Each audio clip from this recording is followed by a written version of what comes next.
नमस्कार मित्रांनो, आज आपण आणखीन एक प्रेरणाचा सिद्धांत बघणार आहोत जो डग्लस मॅक्ग्रोवर यांनी मांडला. 1960 साली डग्लस मॅक्ग्रोवर यांनी हा सिद्धांत आपल्यासमोर ठेवला. या सिद्धांत यामध्ये डग्लस मॅक्ग्रोवर यांनी हे दाखवून दिलेलं आहे की त्यांनी दोन घटकांच्या आधारे, दोन सिद्धांताच्या आधारे आपल्या कंपनीमधले जे कामगार आहेत त्यांच्याकडे वर्गीकरण करतात. डग्लस मॅक्ग्रोवर यांनी हा सिद्धांत मांडताना मॅस्लोच्या सिद्धांतांचा आधार घेतलेला. मॅस्लोची जी नीड्स थेरी म्हणजेच गरजेचा सिद्धांत आहे त्याचा आधार घेऊन त्यांनी हा सिद्धांत आपल्यासमोर मांडलेला.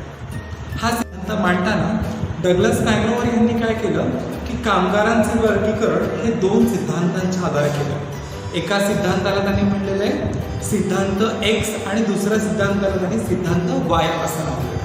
हे सिद्धांत मांडताना त्यांनी असं म्हणलेलं आहे की जे कामगार असे असतात की ज्यांच्यामध्ये निगेटिव्हिटी असते, त्यांच्यामध्ये स्वतःची प्रेरणा नसते, त्यांनी त्यांना सिद्धांत एक्समध्ये ठेवलं. आणि जे कामगार स्वप्रेरणेने तयार झालेले असतात त्यांच्यामध्ये खूप सारी पॉझिटिव्हिटी असते, ते सिद्धांत वायमध्ये असतात. आपण बघूया की डग्लस मॅक्ग्रोवर या दोन थेरीमधल्या कामगारांना कसे वर्गीकरण करतात. सर्वात सुरुवातीला आपण बघूया की सिद्धांत एक्स मधले जे कामगार आहेत ते कसे असतात. हे जे कामगार असतात त्यांना मूळतः काम करणे पसंतच नसते.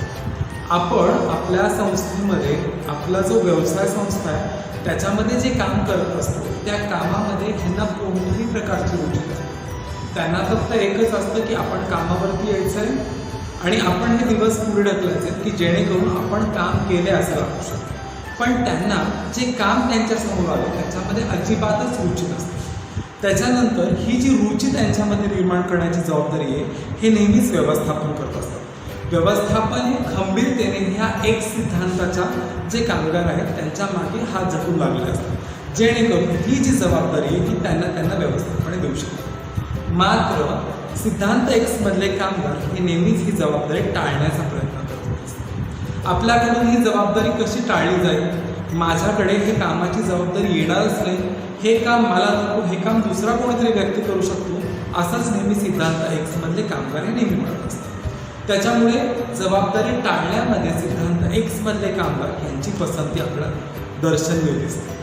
त्याच्यामुळे व्यवस्थापनाला ह्या कामगारांना एक दिशा देणं फार फार गरजेचं ठरतं. कामगारांना नियंत्रण ठेवलं तरच त्यांच्याकडून हे काम करून घेता येतं.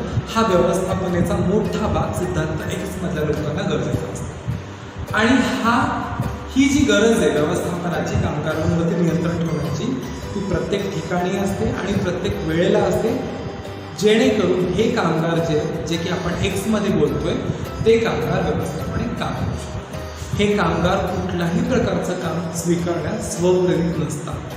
ह्यांच्यामधली ही जी प्रेरणा आहे ती व्यवस्थापनाला जागृत करावी लागते की जेणेकरून व्यवसायाचं उत्पादन आहे ते आपण ग्राहकांपर्यंत पोहोचू शकतो, ग्राहकांना त्याच्या सेवा देऊ शकतो. उच्च व्यवसायाचं हे जे नियंत्रण आहे ते जर असेल तरच एक सिद्धांतामधले जे कामगार आहेत ते आपलं काम पुढे नेऊ शकतात, अन्यथा हे काम आहे त्या ठिकाणी आहेतच असतात. आता आपण बघूया की वाय सिद्धांत काय. वाय सिद्धांत असं म्हणतं की एक सिद्धांताचे ज्या ज्या गोष्टी आपण बोलल्या त्यांच्या सर्व गोष्टी विरुद्धार्थीपणे आपल्या वाय थेरीमध्ये दिसत नाही.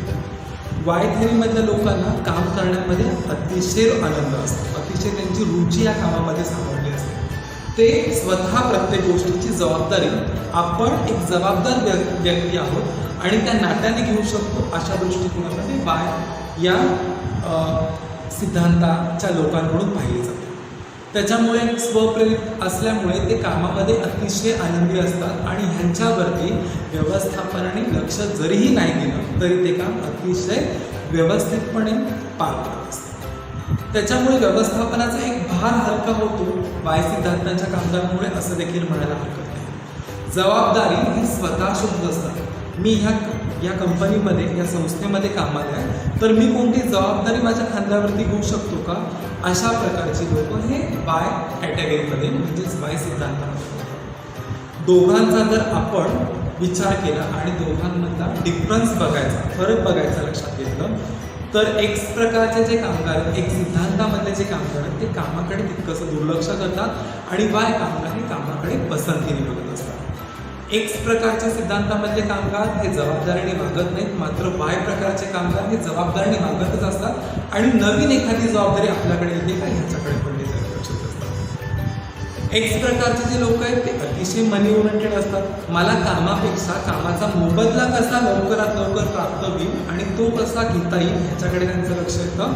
त्याच्याच विरुद्ध वाय प्रकारचे लोक हे मला मोबदल्याच्या ऐवजी माझं काम कसं सरस होईल, माझ्या कामाचं मला जो काही मोबदला आहे तो एका चांगल्या गुडविलने कसा भेटेल, व्यवस्थापन माझ्याकडे त्या जबाबदारीने खुश कसा होईल ह्याच्याकडे लक्ष देतो, ना की मनी ओरिएंटेड म्हणजे पैशांचा मोबदला आहे ना कधीच माने नसतो. त्याच्यानंतर एक जे लोक आहेत त्यांच्याकडे व्यवस्थापनाचा जो लक्ष देण्याचा दृष्टिकोन आहे तो अतिशय जास्त ठेवायला लागतो, कारण की काम पूर्ण करायचं तर तेवढं एक सिद्धांतामधले जे कामगार आहेत त्यांच्याकडे लक्ष देणं गरजेचं आहे, तरच ते काम होईल.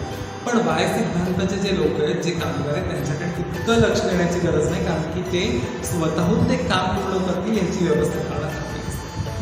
त्याच्यामुळे जर आपण हे दोन एक सिद्धांत आणि वाय सिद्धांत हे जर लक्षात घेतले तर त्याच्यामध्ये मॅग्रोवर यांनी काय केलेलं आहे की कामगारांना दोन सिद्धांतामध्ये मांडले. त्याच्यामुळे जेव्हा काम येतं तेव्हा आपण असं लक्षात घेऊ शकतो की सिद्धांत एक्समध्ये कुठले कामगार मिळतात आणि सिद्धांत वायमध्ये कुठले कामगार मिळतात. लक्षात घ्या, मॅग्रोवरनी ह्या सिद्धांतांच्या अंती हे स्पष्ट केलं आहे की एक सिद्धांतामधले जे कामगार आहेत ते कंपनीमध्ये ते संस्थेमध्ये अतिशय कमी टक्क्यांमध्ये भेटतात आणि त्यांना जर आपण मोटिवेट केलं, त्यांना एक प्रेरणा दिली तर ते नक्कीच वायसारखं काम करू शकतात किंवा वायसारखं ते आपलं आउटपुट देऊ शकतात. मॅग्रोवरचा हा सिद्धांत कामगारांच्या प्रेरणेसाठी पुढे म्हणून आपण बघतो. असे अनेक सिद्धांत किंवा अशा अनेक विपणनाच्या ज्या गोष्टी आहेत त्या आपल्याला शिकायच्या, पण ह्या आपल्याला जलदगतीने शिकण्यासाठी माझे असे अनेक व्हिडिओ आपल्यापर्यंत पोहोचवायचे. त्यासाठी तुम्हाला हा व्हिडिओ सबस्क्राईब करावा लागेल आणि आवडल्यास तुम्हाला लाईक करणं देखील गरजेचं आहे. तुमच्या मौल्यवान कमेंट्सची आम्ही नेहमी या कमेंट बॉक्समध्ये वाढ बघत असतो. धन्यवाद.